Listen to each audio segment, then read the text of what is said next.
Rebia Benarioua, bonjour.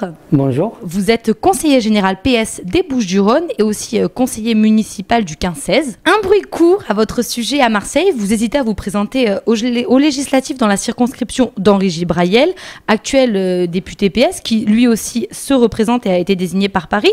Donc c'est un risque de candidature dissidente. Aujourd'hui, est-ce que votre décision est arrêtée? Je vous dirais, en toute honnêteté, aujourd'hui, vous venez de dire qu'Henri Gibrayel a été reconduit. Par Paris. Par Paris.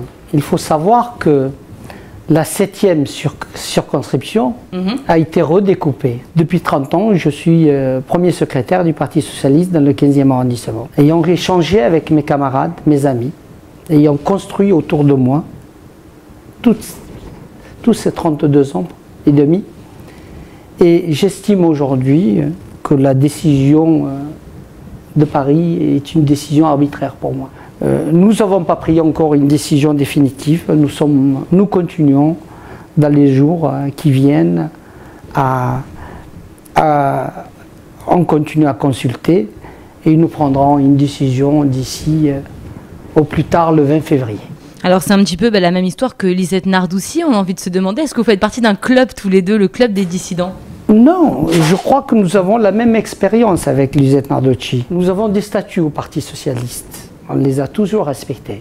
La commission Richard aussi. Et puis nous avons reçu au mois de juin la commission Richard, qui a fait un certain nombre de préconisations pour aller vers un peu plus de transparence, un peu plus de démocratie.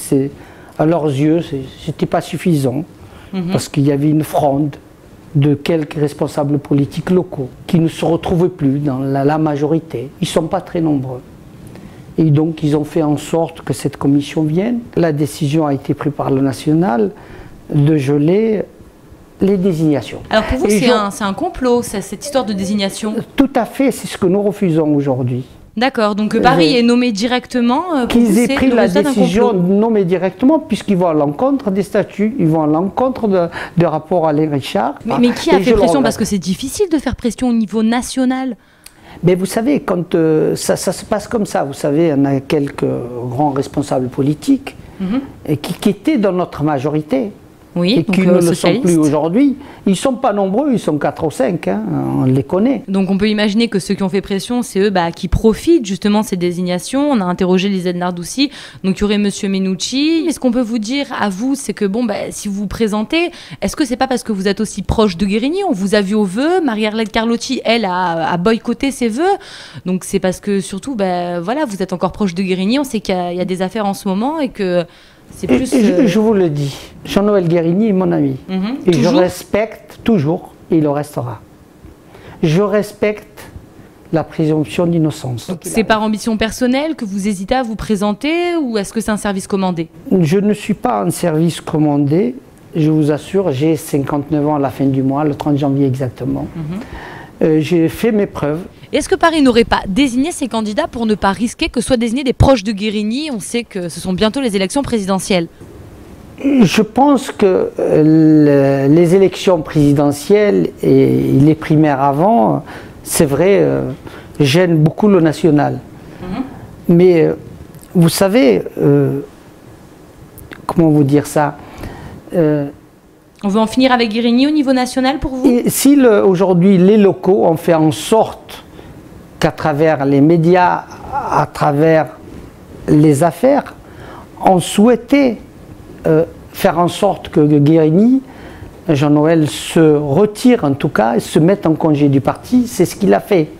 Et pourquoi, je veux dire, sanctionner l'ensemble des militants responsables politiques? Peut-être complice d'un système soupçonné. Soupçonné, oui, mais voilà, moi je ne sais pas ce qui s'est dit à Paris, les 4 ou 5 personnes. Monsieur Gibrayel, donc, c'est pas parce qu'il est contre Monsieur Guérini, quoi que ce soit. Aujourd'hui, je pense qu'un élu, un député, il doit avoir la hauteur nécessaire. Je pense que M. Gibrayel n'a pas cette hauteur-là. Henri Gibrayel a quand même arraché ce secteur aux communistes qui étaient favoris depuis des années. Henri Gibrayel est présent aussi sur le terrain, on l'a vu aux côtés des Comoriens. Donc est-ce que sa candidature n'est pas aussi légitime? Vous savez, on est tous proches des Comoriens, ce sont nos amis de toutes les communautés que composent. Ah, c'est un exemple, mais on le voit souvent, M. Gibrayel. C'est parce que alors je vous invite à venir aussi. Vous voir vous me voir moi, vous verrez qu'on rencontre toutes ces populations-là. Il est légitime comme candidat quand même. Ben, on est tous légitimes, vous savez, vous n'êtes pas élu à vie parce que, vous savez, on a négocié avec Europe Écologie Les Verts, nous avons 50 députés sortants qui ne sont pas reconduits. Qui est légitime, qui ne l'est pas.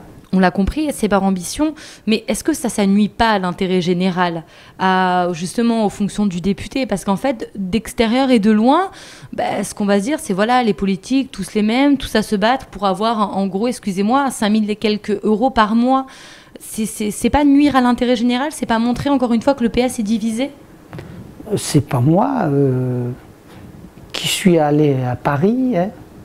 Monsieur Gibrayel était allé à Paris, lui? Il fait partie des personnes qui sont allées à Paris pour faire en sorte qu'aujourd'hui on soit mis sous tutelle, oui.